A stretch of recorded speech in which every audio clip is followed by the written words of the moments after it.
contradictoires. Notre thème de ce soir est tiré dans Actes des Apôtres, chapitre 2, à partir du premier verset jusqu'au 8e verset que nous allons vous lire. Nous lisons Actes chapitre 2, à partir du premier verset jusqu'au 8e verset. Lorsque le jour de la Pentecôte arriva, ils étaient tous ensemble dans le même lieu. Tout à coup, il vint du ciel un bruit comme celui d'un souffle violent qui remplit toute la maison où ils étaient assis. Des langues qui semblaient des feux et qui se séparaient les unes des autres leur apparurent et se posèrent sur chacun d'eux. Ils furent tous remplis d'Esprit Saint et se mirent à parler en d'autres langues, selon que l'Esprit leur donnait de s'exprimer. Or, il y avait en ces jours à Jérusalem des Juifs pieux venus de toutes les nations qui sont sous les ciels. Au bruit qui se produisit, la multitude accourut et fut bouleversée, parce que chacun les attendait parler dans sa propre langue. Ils étaient hors d'eux-mêmes et dans l'admiration et disaient, « Voici, ces gens qui parlent, ne sont-ils pas tous galiléens ?» Ce thème suscite des courants de pensée, l'un soutenant que nous attendons la pluie de l'arrière-saison pour être baptisés, et l'autre soutenant qu'on a le Saint-Esprit selon Acte 2. Pour exploiter ce thème, nous vous avons invité sur ces plateaux des hommes de Dieu. À ma gauche, nous avons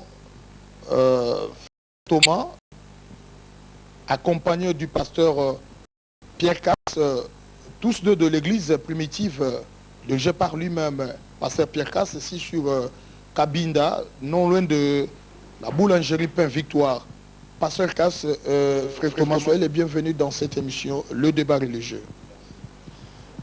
Et à ma droite, il y a deux frères du message du temps de la fin. Il y a frère Joseph Kalonji et frère Toto. Soyez les bienvenus dans cette émission, le débat religieux. Voilà. La première question, notre thème s'intitule « Sommes-nous baptisés ou pas du Saint-Esprit ?» Je pose la question à notre bien-aimé frère Toto. Frère Toto, sommes-nous baptisés ou pas du Saint-Esprit? Vous avez la parole. Donnez d'abord votre introduction, parce que nous sommes dans un débat contradictoire.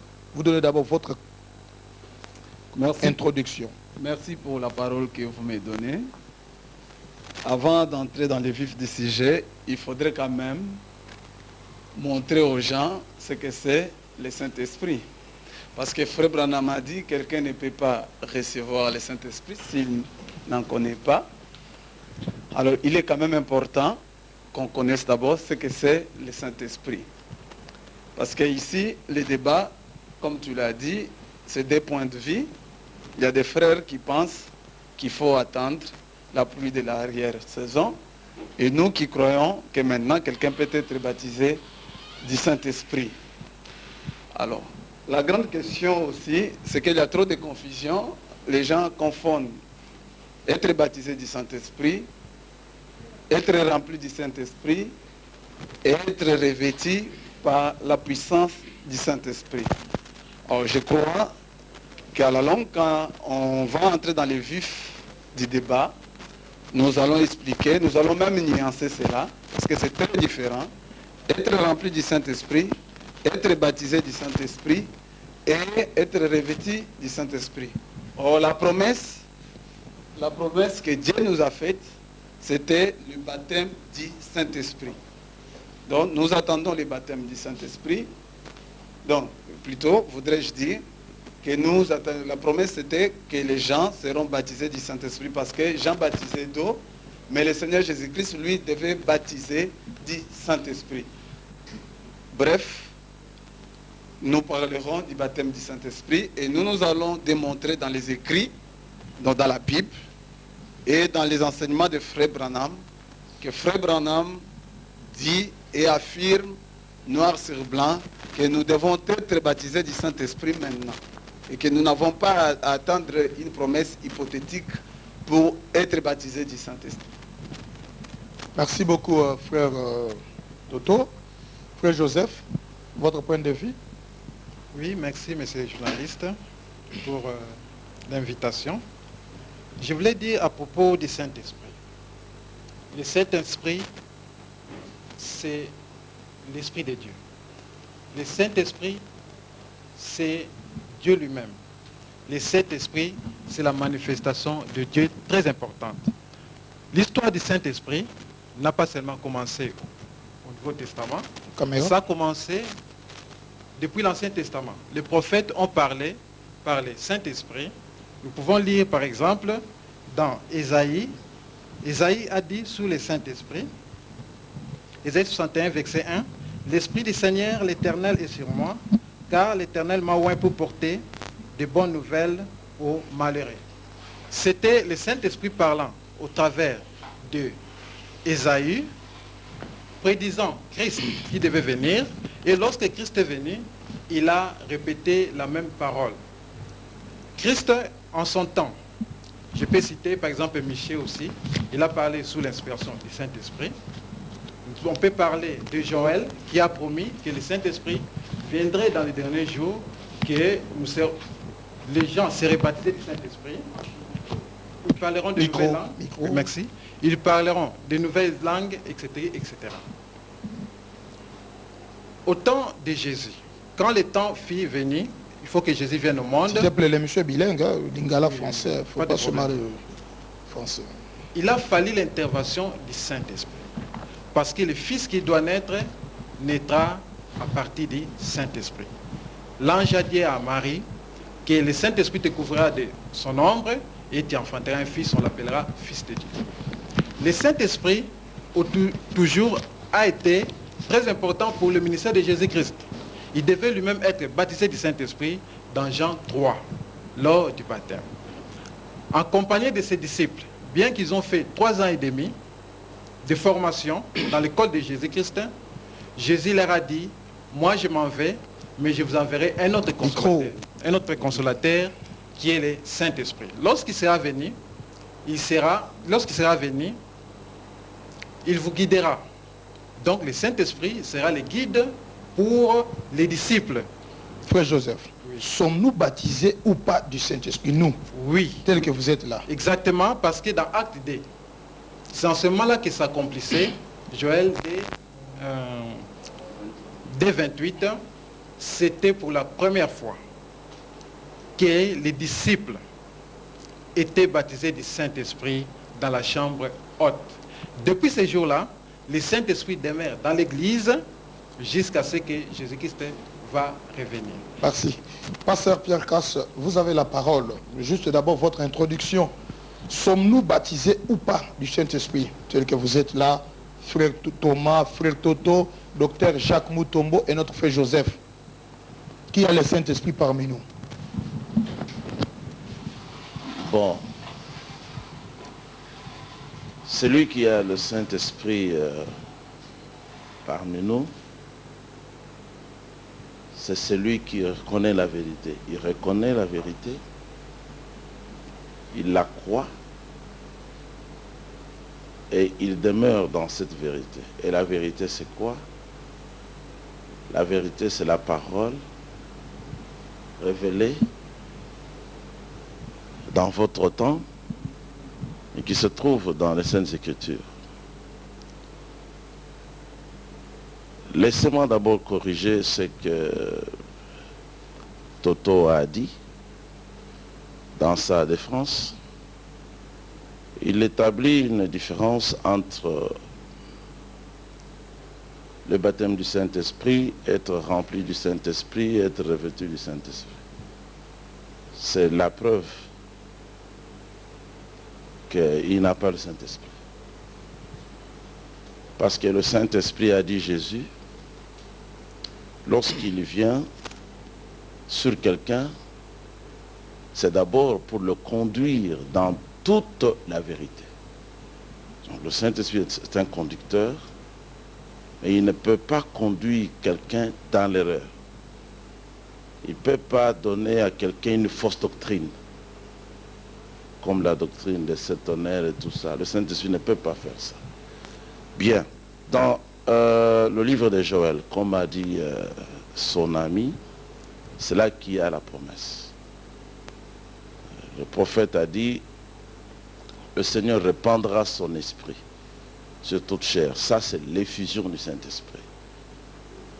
Jean-Baptiste, dans Marc, Matthieu, Luc, il dit, lui, il a baptisé d'eau, donc il a plongé les gens dans l'eau. Mais quelqu'un qui viendrait après lui, Jésus, allait lui plonger les gens dans le Saint-Esprit. C'est ça qu'on appelle baptême. Mais c'est le baptême, cette fois-ci, du Saint-Esprit.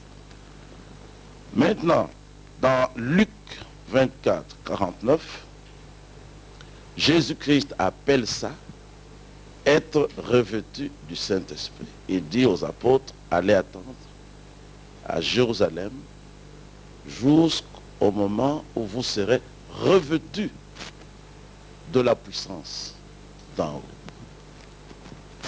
Dans Acte 1,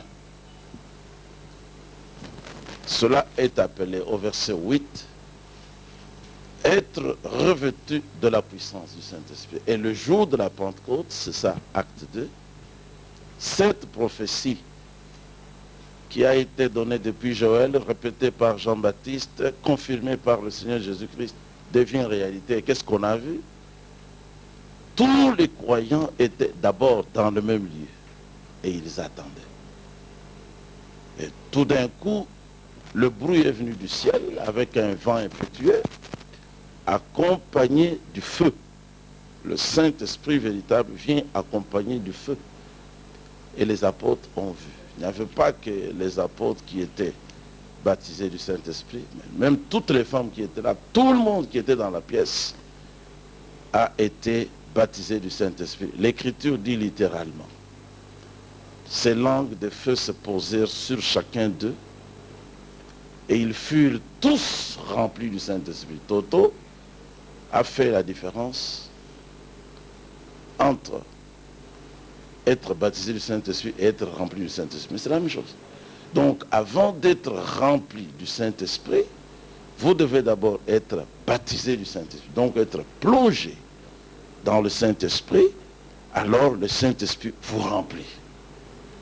À ce moment-là, lorsque vous êtes baptisé dans le Saint-Esprit, vous êtes alors revêtu du même Saint-Esprit qui est la puissance.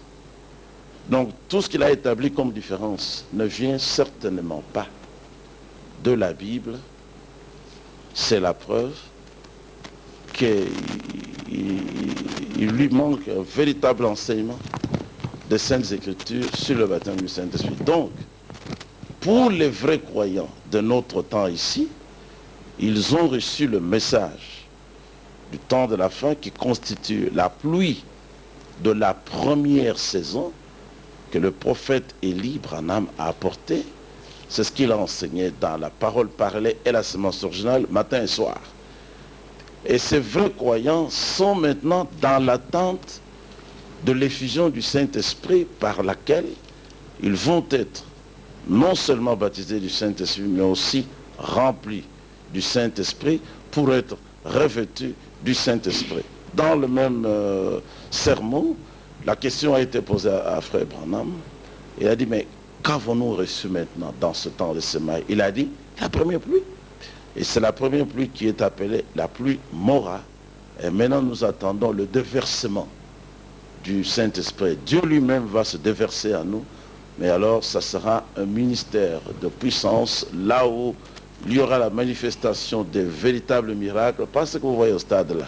Les véritables miracles, les véritables choses du Saint-Esprit, les guérisons, ainsi de suite, des choses authentiques conformément aux Saintes Écritures. Voilà ce que je peux dire pour dans commencer. votre introduction. Voilà. Merci. Docteur Jacques, votre point de vue, sommes-nous baptisés ou pas du Saint-Esprit? D'abord, votre point de vue. Ok, merci pour la parole. Nazali Kopé, sa réponse claire dans Actes des Apôtres, chapitre 2, verset 1, Kokita. Nous sommes baptisés ou remplis ou revêtis du Saint-Esprit. Parce que moi je suis dans la parole. Parce que je vois directement que Batumoko ya message moko me bazan akata mobulu. Donc ngai moyena kota na kata mobulu parce que na se situer mais je dois me situer dans les Écritures. Dans les Écritures, les ali kota lisangai que être baptisé, être revêti, être rempli. Les ali le romoko. Pourquoi? Parce que dans Matthieu chapitre 3 et là on a Jean-Baptiste à Lobi Boy, verset 11. Moi, je vous baptise d'eau pour vous amener à la repentance, mais celui qui vient après moi est plus puissant que moi, et je ne suis pas digne de porter ses souliers. Lui, il vous baptisera du Saint-Esprit et de feu. Donc, à quoi baptiser. Donc, prophétie Oyo et Kokisamina, acte chapitre 2. Donc, pour dire aussi, Boye, nous, l'église, Tozali causer la pluie de l'arrière-saison. Pluie arrière-saison, ici, Kokisama déjà le jour il y a Pentecôte. Parce que Tozali n'a pas pluie mi balai, Tozali pluie à première saison, la pluie à arrière-saison. La pluie à première saison est à la loi Mosinaï, Kolansama Psom, à l'Obele Yango. Et la pluie de l'arrière-saison est bêta le jour à Pentecôte jusqu'aujourd'hui. Pour preuve, quand les apôtres ainsi que les disciples au bazar dans la chambre haute, ainsi que les femmes au bazar qui Saint-Esprit, preuve sur la puissance il y a esprit à Salaki miracle. Paul Salaki miracle, Pierre Salaki miracle authentique. Et jusqu'aujourd'hui. Et preuve aussi à Mouton et à Yebi enseignement. Dans le Saint-Esprit. Il doit marcher dans la vérité. Donc, il y a confusion et enseignement. C'est ce que moi j'ai dit que cet enseignement, parce que c'est Branham qui a prêché ça. Donc, Branham a prêché autre chose, Branham a dit autre chose. Donc, les deux choses à la fois, et c'est que quand dans mon boulot. Mais la personne qui a le Saint-Esprit a éclairé, a mis la lumière claire pour qu'elle comprenne. C'est ce que par le Saint-Esprit nous disons que nous nous attendons pas l'avenir de l'Esprit ou la plénitude du Saint-Esprit. Nous avons ça dans les jours à Pentecôte jusqu'à aujourd'hui. Saint-Esprit preuve année que le Saint-Esprit, le jour de la Pentecôte à Kiti, Bible était na mitu ya baye koli ezalaki na batembo ya moto parce que bazalaki image ya chandelier allumé parce que chandelier selon la loi et ils allaient allumer le soir et qu'on passait la nuit jusqu'au matin pour que balongola basandre na ba mouchette bachango na ba vase babwa kango libana wane comme jugement. Donc l'église qui est le chandelier azala qui a allumé le jour il y a Pentecôte jusqu'aujourd'hui le même feu et ça le même esprit azali na continuité ngoba que barreta qui a musika moko était ténèbres côté qui des autres côté qui pour que baser encore la plénitude le Saint-Esprit azali na katia œuvre pour éclairer le peuple de Dieu pour nous avons na katia des autres. Voilà, merci. Ça c'était le docteur Jacques Mutombo. Nous accordons la parole au frère Thomas. Frère Thomas, comment peut-on baptiser quelqu'un dans le Saint-Esprit? Tout d'abord, c'est Jésus-Christ qui baptise du Saint-Esprit, comme Jean-Baptiste lui-même l'a dit, et que le frère Casse a rappelé ici. Il dit, moi je vous baptise dans l'eau pour vous amener à la repentance, mais celui qui vient après moi est plus puissant que moi, il vous baptisera du Saint-Esprit et de feu. Donc c'est Jésus-Christ qui baptise du Saint-Esprit et de feu. C'est son ministère, c'est le déversement de lui-même dans son Église. Mais j'aimerais relever que personne ne nie ici que les apôtres ont été baptisés le jour de la Pentecôte. Mais aucun de mes frères ici qui sont en face de moi n'était là. Le jour de la Pentecôte, ils n'étaient pas là. Il se réfère à cette expérience du jour de la Pentecôte sans y avoir été. Il fallait leur présence. Mais bien sûr, pour être baptisé du Saint-Esprit ce jour-là, il fallait être baptisé avec eux, il fallait être présent ce jour-là. Cette expérience-là, il y a des siècles, 2000 ans. Eux, ils se réfèrent, il dit, comme nous lisons dans l'Acte des Apôtres, c'est que nous sommes baptisés du Saint-Esprit. Non. Vous ne pouvez pas lire là que l'expérience de la Pentecôte a eu lieu, et puis vous dites que j'ai été baptisé du Saint-Esprit avec eux. Non, ils n'étaient pas là, aucun d'entre eux. Donc il y a une différence. La différence, c'est qu'il faut être présent lorsque la promesse s'accomplit. Alors, ce que nous disons, c'est quoi? C'est que cette promesse du commencement de l'Église, Joël 2, 28, doit encore se répéter de la même manière à la fin, avant la venue du Seigneur. C'est là où, lorsqu'on fait référence au ministère du prophète Branham, le prophète Branham a prophétisé. Il a dit, nous avons reçu la première pluie, la pluie mourrait, la pluie d'enseignement, et il annonce à peu près l'époque à laquelle cela devrait se faire. Il dit, lorsque un mouvement commencera parmi le peuple, lorsque l'esprit tombera, et qu'un mouvement commencera parmi le peuple, alors toutes ces dénominations se mettront ensemble et l'Église de Dieu sera évincée. Ce que nous pouvons dire ici, c'est que lorsque les disciples et les apôtres ont été baptisés du Saint-Esprit le jour de la Pentecôte, nous pouvons lire dans le livre des Actes tout ce qui a suivi. Par exemple, l'ombre de Pierre guérissait les malades. Les mouchoirs qui étaient appliqués sur le corps de Paul, lorsque ces mouchoirs étaient appliqués sur les malades, les démons fuyaient. Leurs mouchoirs ne peuvent même pas faire fuir des cancrelats comme ils sont là ici. Pardon? Leurs mouchoirs à eux, si on les applique sur les malades, même un cancrelat, personne ne peut fuir. Comme ils sont là, vous voyez, on voit les résurrections de morts dans les Actes des Apôtres. Aucun d'entre eux n'a vécu ça ici. Doucement, allons-y doucement. On Mais suis à la je maison. suis doux. C'est-à-dire, aujourd'hui, je me suis dit d'ailleurs, je vais être doux. Oui. Je Vous suis dites doux. les mouchoirs, donc, docteur Jacques Ndavanduana, mouchoir naïf, ça ne peut rien faire même. Donc, mais il n'y a pas que lui. oui. Bénin est venu ici. Osborne est venu ici. J'étais moi-même présent au stade. J'ai vu les handicapés venir malades et retourner toujours handicapés. Ça n'arrivait jamais avec Jésus-Christ. Ça, c'est quel baptême du Saint-Esprit? C'est l'escroquerie et la mascarade. Aujourd'hui, si quelqu'un dit « je suis baptisé du Saint-Esprit », il doit produire au minimum ce qu'il y a dans les Actes des Apôtres.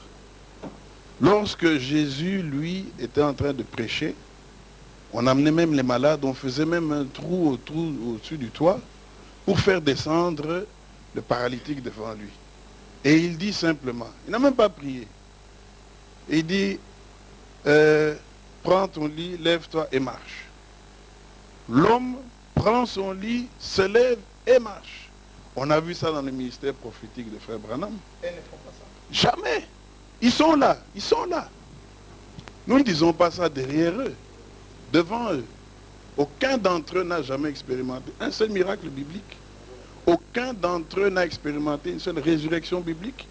Aucun d'entre eux ici n'a expérimenté des guérisons bibliques, authentiques, des guérisons divines, authentiques, jamais. Ils parlent seulement de parler en langue et des choses comme ça. Des choses qu'on apprend à faire en 12 leçons dans n'importe quel groupe de prière. Ce n'est pas ça le signe. Dans les Actes des Apôtres, les frères, comme Pierre et Jean, pouvaient rencontrer un homme qui était paralytique, qui demande... Oui, je chute. Il demande, mais pas de la parole. Il m'en dit, il dit, je n'ai ni argent ni or, mais ce que j'ai, je vais te le donner gratuitement. Prends ton lit, lève-toi et marche. Mais ils font ça dans leur église. Jamais. Il n'y a aucun témoignage. Nous avons suivi des campagnes au stade des martyrs. Ça sont des arrangements. Sur Triomphal. Ce sont des arrangements qui sont faits la veille. Scoutisme. Oui.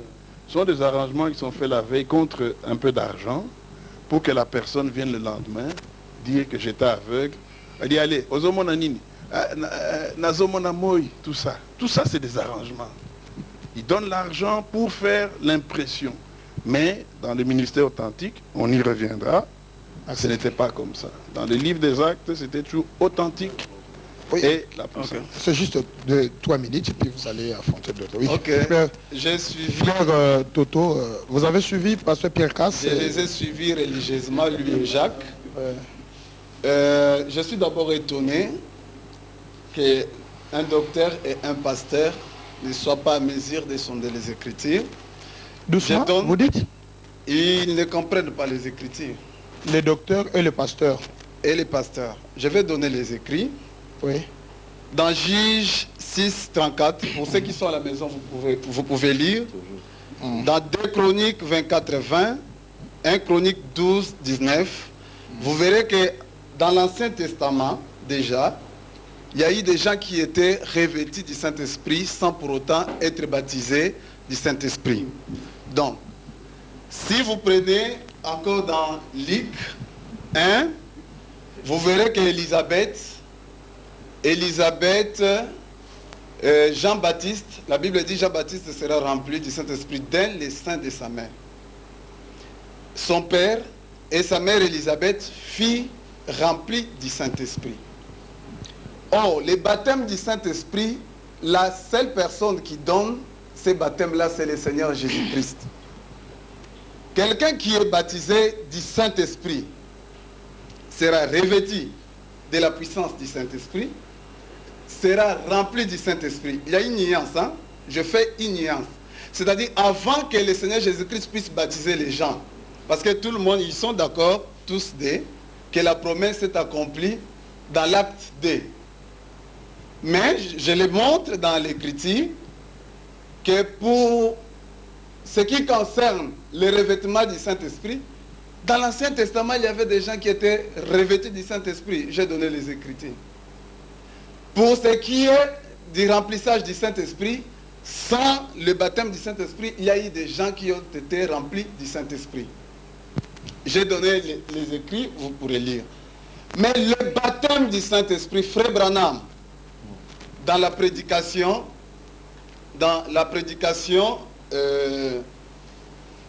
j'aime bien la façon ironique de Pasteur Thomas de rire, mais tu as entendu ici, ils n'ont fait que balbutier, ils n'ont pas donné, mais toi, soyez calme, soyez posé. Ils n'ont pas donné une écriture, mais moi je donne l'écriture. Comment?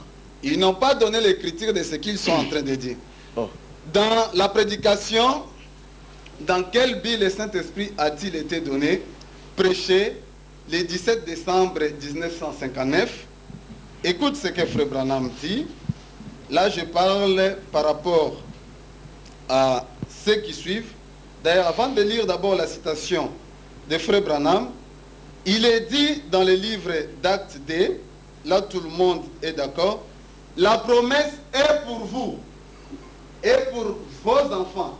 Donc la promesse du baptême du Saint-Esprit n'était pas seulement pour les apôtres, c'était pour leurs enfants et pour les autres qui croiront. C'est écrit, noir sur blanc. Ils n'ont qu'à penser comme ils pensent là que la promesse était simplement pour le groupe de Pierre. Et les enfants de Pierre, ils étaient là pendant que les pères ont eu le baptême du Saint-Esprit, parce que la Bible dit que la promesse était pour eux, pour leurs enfants et les autres qui suivront. Micro. Frère Branham dit ceci, je vais lire la citation. Un moment.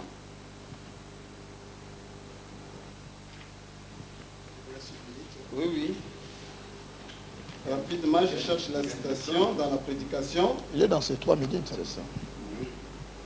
Frère Branham dit dans le paragraphe 150 à 154, ça je les cite pour les frères du message, il est absolument nécessaire que vous receviez le Saint-Esprit maintenant.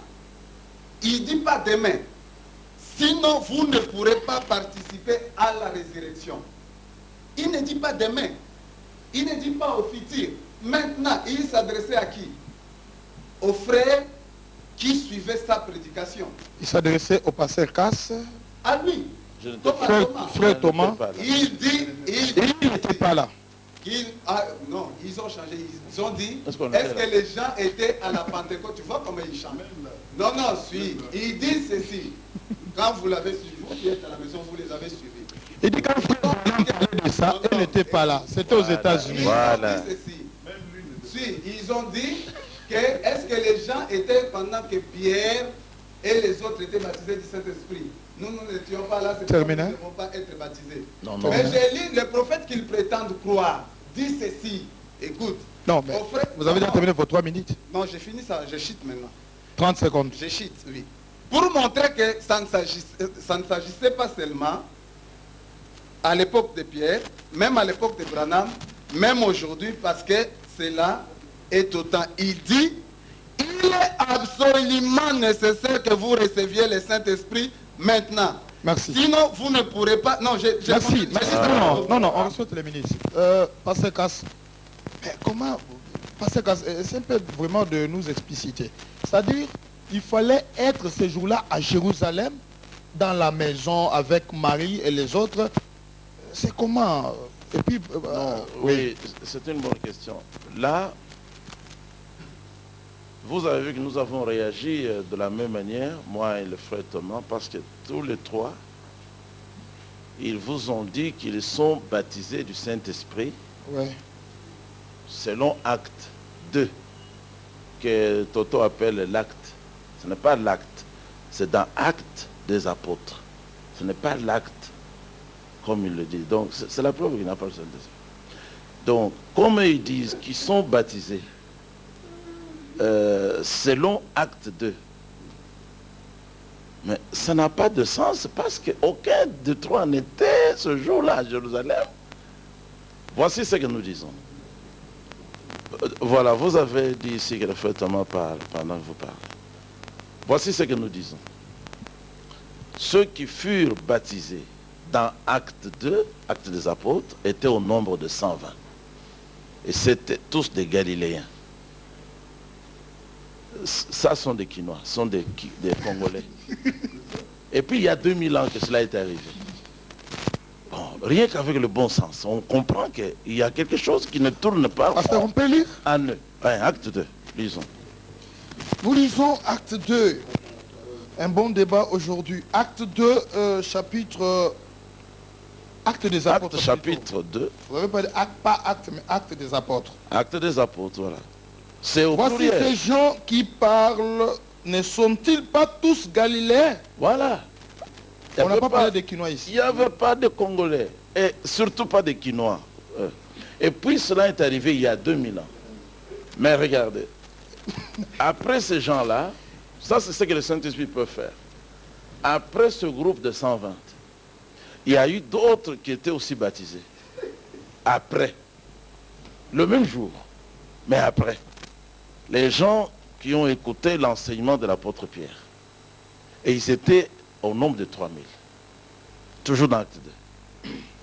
Maintenant, après ce groupe-là, il y a eu encore dans Acte chapitre 3. Pierre leur parle encore. Et ça, c'est pour corriger le docteur. Celui qui se dit docteur. Pierre dit qu'avant le retour de Jésus-Christ dans Acte 3, il faudra qu'il y ait des temps de rafraîchissement. Il faut qu'il y ait le rétablissement de toutes choses. Ça, c'est confirmé aussi par l'apôtre Jacques, le véritable Jacques, Jacob, au chapitre 5 de son épître. Il dit que c'est comme le laboureur. Pour nous, c'est notre Seigneur Jésus-Christ. Il attend le précieux fruit de la terre jusqu'à ce qu'il ait reçu les deux pluies. La première